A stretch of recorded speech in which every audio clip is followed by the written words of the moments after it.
All right. All right. We're on with Louie and Sam. They are the Ingoli Bros.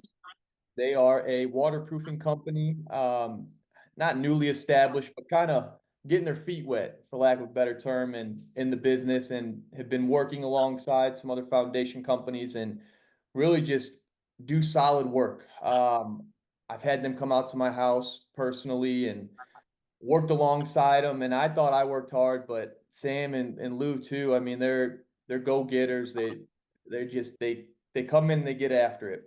I think they run their business the same way, and I got a lot of respect for that. So I kind of wanted to spotlight them, highlight what they do and why their business is important to not only me as a homeowner, but other people dealing with maybe the same issues. So, for a little context, the situation that I had at my house was that uh, my downspouts and guttering systems really were kind of flawed. I did not have proper drainage. So, every time hard rain, even light rain would come, I would have uh, issues with my basement. I'd have a little bit of, not major, but water in the basement. And after speaking with professionals, kind of get the idea that it was starting with how my drainage was set up outside. So what they came in and did was kind of just reframe the whole, I don't know, but they took a big picture approach. We addressed each downspout that was coming off that side of the home, drained it properly to where it's running off the far side of the house. And I mean, there really was just I had no idea what I was doing, but I wanted to be kind of hands-on with it and seeing how they operated and how reasonable they were. It only made sense to kind of give them the spotlight here. So what I think they can provide for another homeowner is the same kind of approach. Whether you have no idea what you're doing with it, whether you just want to be totally hands off and give it to a professional like these guys here, you can, do whatever you feel is best in that regard. So I'm going to open up the floor to Lou and Sam here.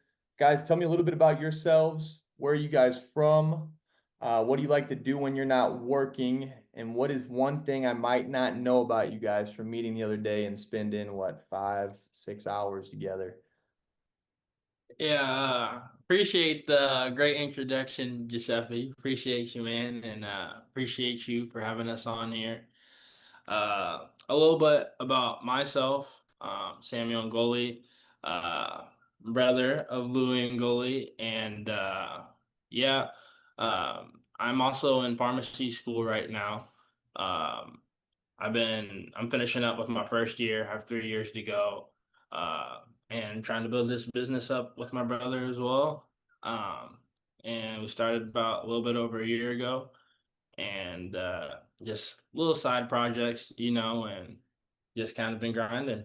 Yo, yo. My name is Louie Ingoli. Like my brother said, Giuseppe, appreciate you sharing your platform with us, man. Really much appreciated. But yeah, got into waterproofing about 5 years ago. Um, excuse me, kind of jump the gun there. We're from Des Moines, Iowa. Originally been in the St. Louis area for about 7 or 8 years now, going on 8 years.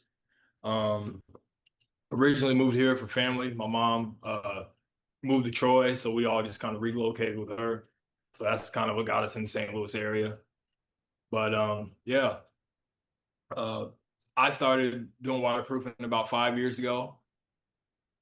Before that, I was on the railroad's bridge crew, where we did bridge piers, concrete piers on the railroad. But yeah, what originally got us going, doing these side jobs and trying to get this business going for ourselves, mainly is just the price point. When I got into waterproofing, I seen a lot of this stuff is overpriced, in my opinion.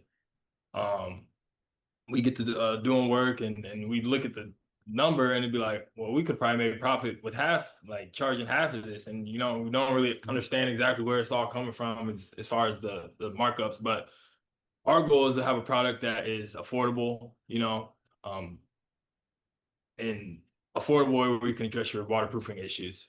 And we're seeing that a lot of companies that we come across, it's not affordable in our eyes. So that's kind of where we're coming from as far as getting going. Yeah. Yeah, if that background doesn't speak for itself, we got Sam who's still in school and hustling on the side. I respect the heck out of that.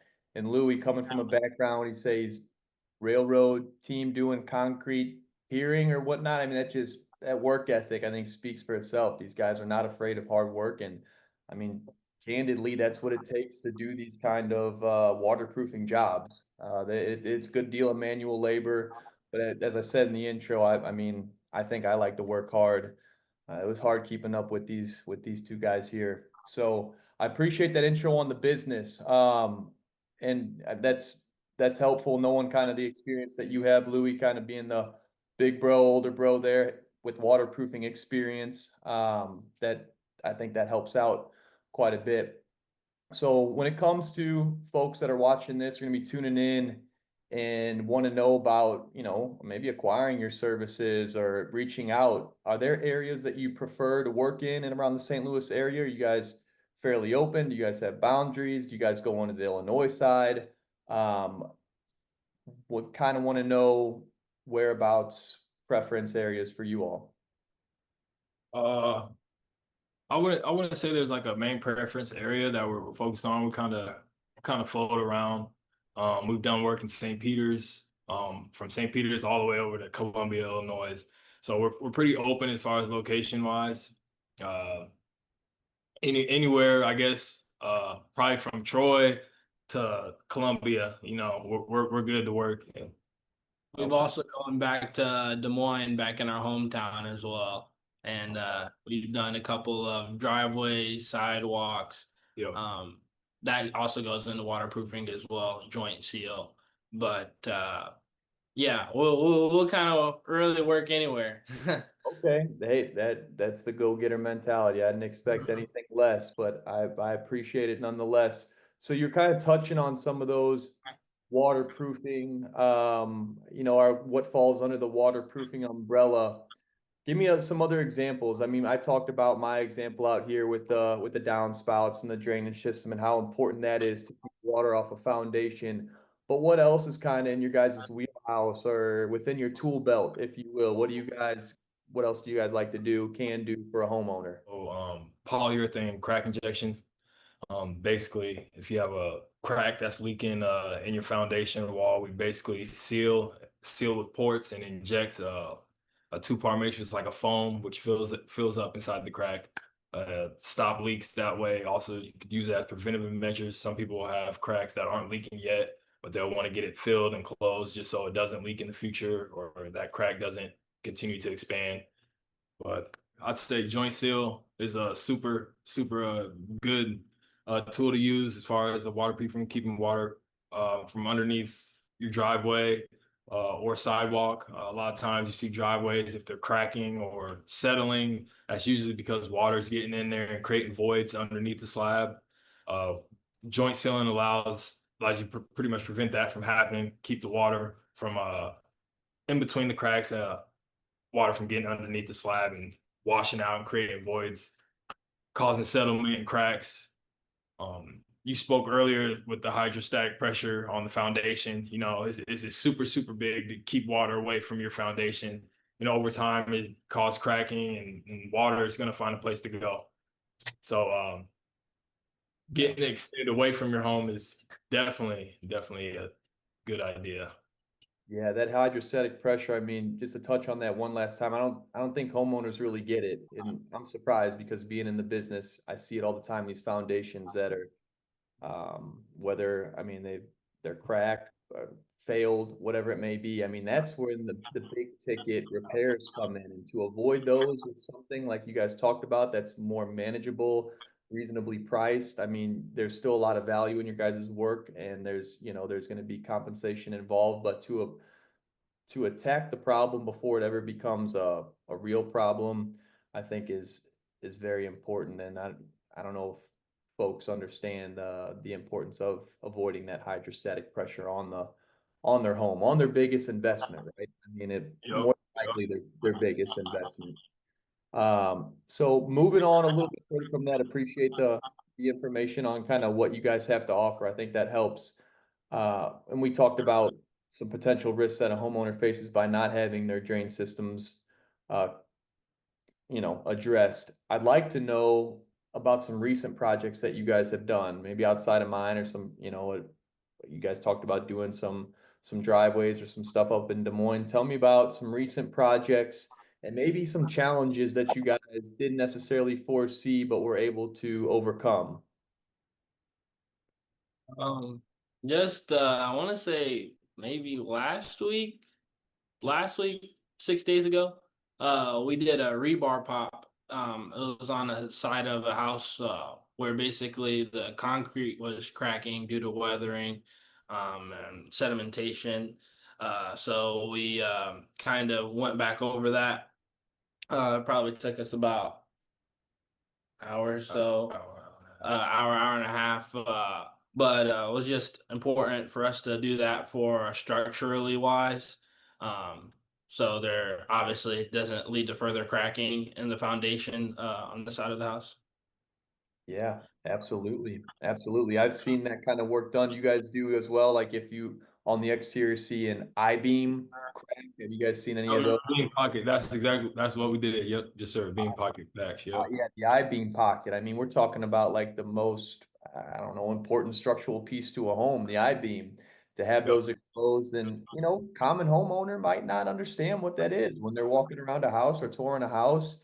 It maybe just seems like a little bit of deferred maintenance, but hey, that's like your largest structural piece to this whole puzzle here. Got it Yep. exposed to the weather, and now you got guys that can do it at like I keep using the word reasonable, but I think Lou, you brought up a good point with the how much some of these companies charge versus what they can do. I don't know, having a conversation with you all. I think it's obviously worth that combo. Sam, thank you for telling us about that recent experience. That helps out. Um, Curious to know, I kind of had a firsthand approach with this with you, Louie, on how you handle bidding process. I mean, this day and age, everything, people like to expedite communication. And obviously, as you guys business owners, you get busy and you want to save as much time for yourselves as you can as well. How do you typically like going about the bidding process? If I'd say 75 to 80% of the time, we're probably able to diagnose what's going on through photos. Okay. Um, Sometimes bigger jobs you need to get in there to actually see what's the best course of action. But yeah, few photos via text or email, and we're pretty good at getting back decent decent amount of time getting back pretty quick. that makes sense. So like for if folks looking to expedite, yeah, photos, video, whatever the heck is going on with their situation. One thing I want to address too, or at least mention before cutting off is, for the people, and there's plenty of them out there that put these kind of projects off, defer it, whatever the case may be. Oh, drainage isn't that important. I don't have any issues with my basement. Well, when that time does come and that rain does happen and you're finished lower levels, um, take the hit. These guys also specialize in restoration. So whether that is, taking out the drywall to better diagnose the situation with your foundation, they can do that. They can reinstall the drywall. That's going to be important for our people who put these projects off. Put up some drywall for him if we could hang it for him.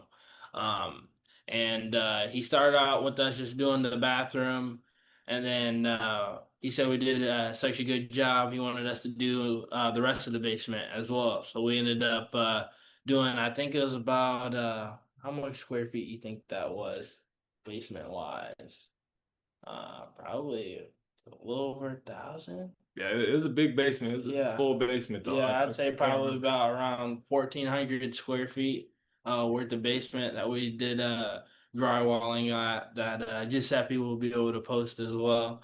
Yeah. But uh, but yeah, um, I'd say that probably took us about 2 weeks or so to do the whole basement. But looks nice, got it done, and that's something that we also like enjoy helping people out with. I know we saved him. Definitely, we saved him an arm and a leg. And that's kind of just what we're also like about. We want to help the people. No one has to lose for us to win. We could all win together. And um, I like uh, that approach, Sam. No yeah, one has to lose for us to win. I think that sums up your guys's, I mean, from my experience with you all, your work ethic, the way you handle the business, where the business is going. Nobody has to lose in order for you to win. I think that's an excellent approach to conducting business, and that's why these guys are on here. That's why these guys are on here. I appreciate the time. I'm excited to see where your business goes. I mean, knowing what you guys are capable of and knowing how you operate, there's no doubt in my mind that, you know, everything is going to take off for you all. And again, I mean, the fact that you guys came out and just got after it with me. I mean, we're gonna, you know, sharing some videos along the way here. I think that goes to show, you know, how you guys get down. And again, just wanted to thank you for the time. Yes, sir, man. You Thanks. the man, G. You Yeah, the you the man. man. Thanks again for having us on here, man. It's much appreciated. We're super excited about it. Been talking about it all week. You know, trying to prepare or whatnot. We really appreciate it, man. Thanks. Absolutely.